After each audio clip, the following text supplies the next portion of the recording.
Hi guys, more on the Beowulf. I'm going to do probably a few short videos on it rather than one really long one. I think it keeps people's interest a little bit better. I think one really important aspect that I wanted to bring up about the Beowulf is that the wood it is made out of. There's two basic types. One is this, what the riser's made out of, this laminate, and it's called action wood, and the limbs are made out of ash. Now this one's only 48 pounds at 28 inches, so the limbs are just two layers of ash. There's no core layer. If there was a core layer, White Wolf uses other types of woods that are really specific that work best in the core. But a lighter bow like this, it's just white ash in the limbs and the action wood in the riser. And I wanted to bring up the white ash right in the beginning because in the archery world, it's kind of a bias. You know, if it's not hickory, or if it's not bamboo, or if it doesn't have carbon fiber, people like just change the channel and they don't even want to hear about it. And that's kind of a shame because it's really missing the value in a wood like white ash. Now Tony from White Wolf, he's kind of an expert, so to speak, when it comes to wood. He's been working with wood his entire life, and he really understands the science behind all these different types of wood. So some people might kind of scratch their head and say, well, why did he go with white ash? Why isn't he making them bamboo and hickory or some exotic wood or something really fancy and high-tech and all that? And so I actually asked him about that a couple of times, and it's surprising that such a economical wood like white ash, I mean, these two big trees right behind me, 3 are white ash. I mean, they're everywhere. They're common, so they're less expensive than, say, something like a bamboo or a cocobolo or something. So people think, well, if it's just common, it's cheap, and that's why they're using it, because it's common and it's cheap. But that's really a false representation of white ash. Each wood type has certain characteristics that make it better in some aspects and worse in other aspects than other wood types. And if you look in more scientific literature on woods and all these different characteristics that each wood has, white ash has the characteristics that Tony wanted to use in building bows, and through all his experience has found he's had the least amount of breakages with white ash. You could be making a bow out of hickory or something, and it has a lot of good qualities. In comparison to white ash, you know, these qualities balance out in different ways. But through Tony's experience, he's chosen white ash as the best wood to use for the limbs. And like I said, if he wants to or needs to add a core in, he might use a different kind of wood that produces the best shooting bow in the end. So I think if people look at white ash and just kind of scoff at it and walk away and say, well, if it's not bamboo, I don't want it, or if it's not carbon fiber, I don't want it, that's kind of not the best way to look at it. I think the more correct way to look at it is you take a expert bowyer like Tony who knows his stuff, and he specifically chose the white ash and action wood for most of the bows because he felt those are the best woods to produce the best characteristics that he's looking for in his bows. I think number one is the strength quality. Like I said, it's the least amount of breakages. And because of all the scientific stuff, I'm not even going to try to get into it. But through that scientific stuff of the grain and the cell structure, you get a really smooth, quiet shooting bow.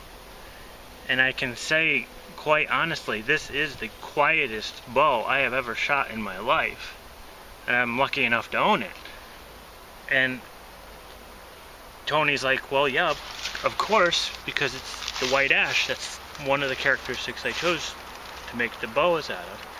And it is unbelievably quiet and strong. So, I'm sold on the white ash.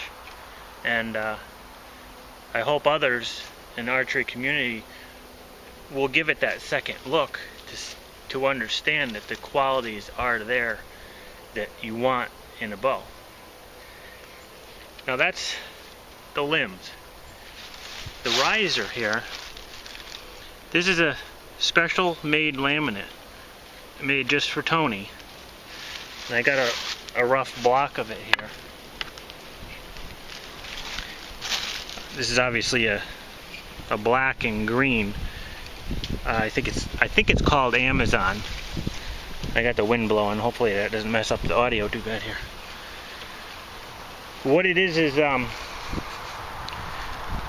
one layer the grain's going this way, and then the next layer the grain's going a different direction for more and more strength.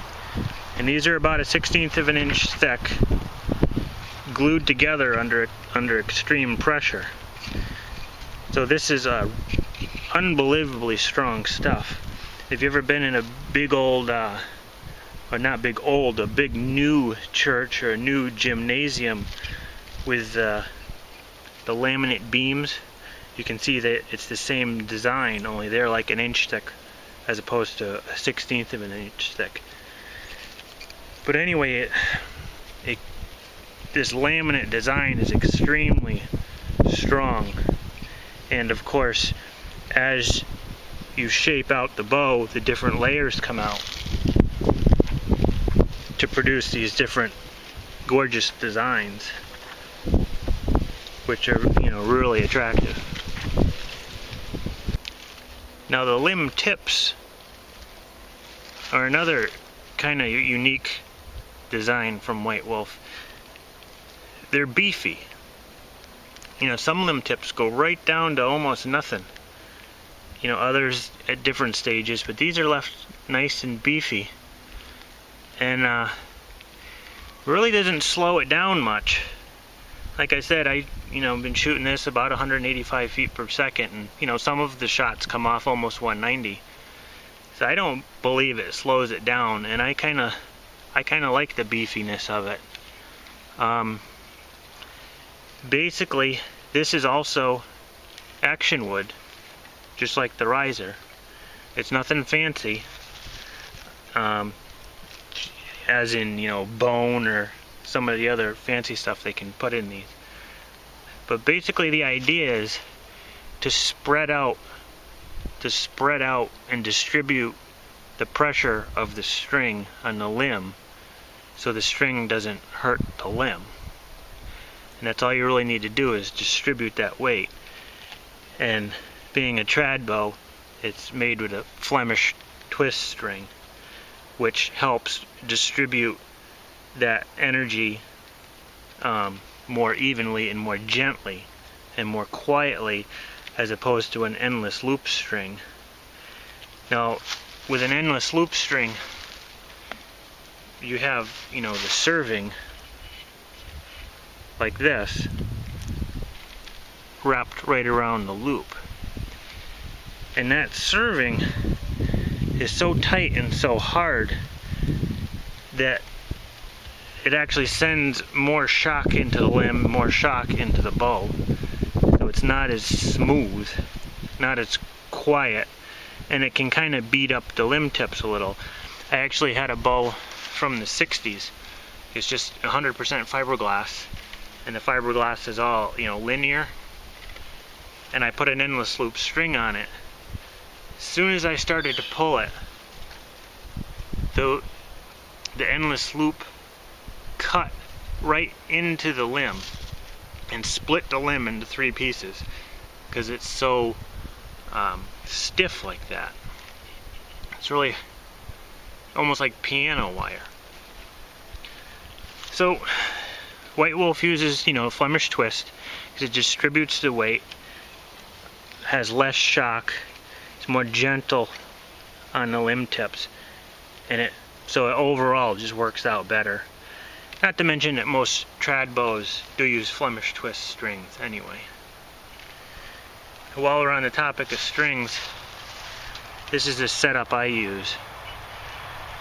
We got the, I believe it's 12 strands of fast flight, and then Tony put on 2 layers of serving to get the thickness right for the knock.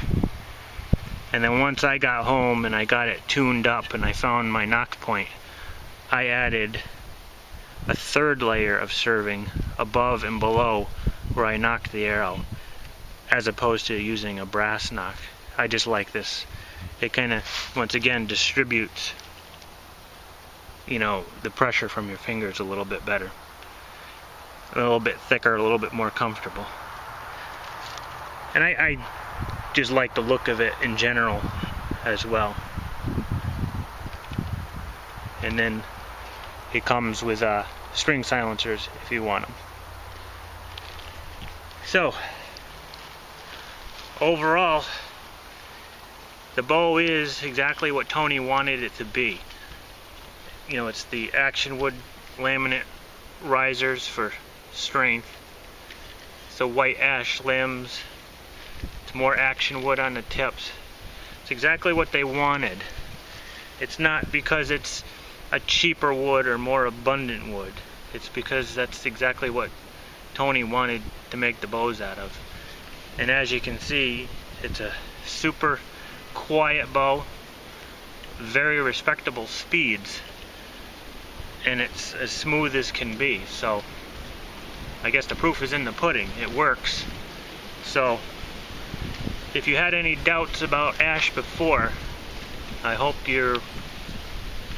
I given you reason not to doubt in it, but to actually trust in it as one of the best woods you could have in a bow. So, food for thought, and I'll get back to you with more later on.